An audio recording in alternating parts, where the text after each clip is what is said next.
আব্বা, আমি এই মেয়েটাকে বিয়ে করবো। একটা মেয়েকে দেখতে আর একটা মেয়ের দিকে নজর, আপনার তো চরিত্রই ভালো না। বেরোন বাড়ি থেকে। দিল্লি তো আমার মেয়ের বিটা ভাইনি। সমস্যা তো হয়েছে আপনার সৎ মেয়ের লেগে। বলছে বড় মেয়েকে রেখে ছোট মেয়ের বিয়ে দিচ্ছে, তাকে না আপনি আগে বড় মেয়েটার বিয়ে দেন। ওর বিয়ে দেবো কি করে? ও বিয়ে হয়ে শ্বশুর বাড়ি চলে গেলে বাড়ি কাজগুলো কে করবে? আপনাদের বাড়ি কাজের ছেলেটার সাথে বিয়ে দিতেন না? এই গ্রামে থাকবে, আপনার বাড়িতেই কাজ করবে। কথাটা তো তুমি খারাপ বলনি। এই টনি, ছাদের উপর থেকে নেমে আয়। আসছি খালামা।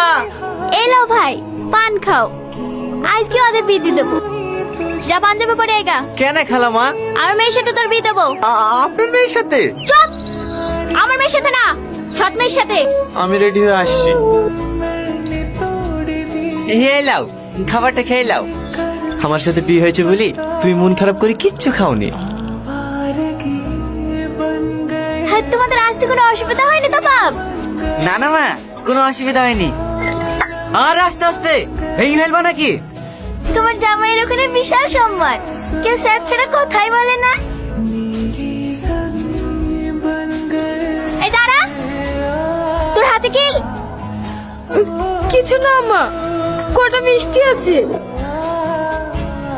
আমার জামাইয়ের লেগিলে আসা মিষ্টি জামাইকে খেতে না দি তুই চুরি করে নিয়ে যাসি?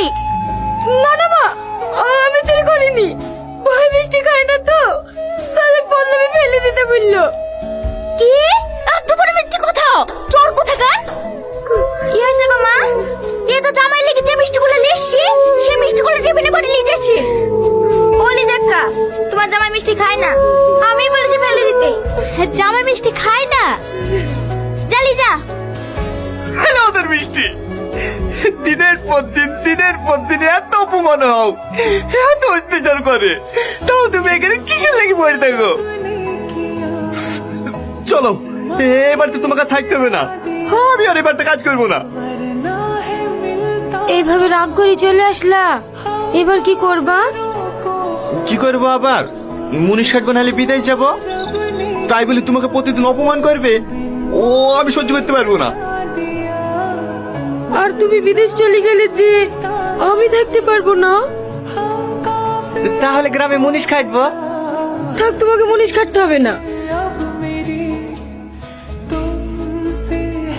এই লাও ধরো, এই দুটো বন্দুক দিয়ে তুমি যে কোনো একটা ব্যবসা শুরু করো গা। না না, এ বালা আমি নিতে পারবো না। এটা তো তোমার মায়ের শেষ স্মৃতি। যদি আমি বন্দুক দিয়ে ছাড়াতে না পারি। সে বিশ্বাস আমার আছে। আর যদি না পারো ছাড়াবা না। তুমি তো রান্না করতে ভালোই পারো, একটা খাবারের দোকান দাও গা। ঠিক আছে।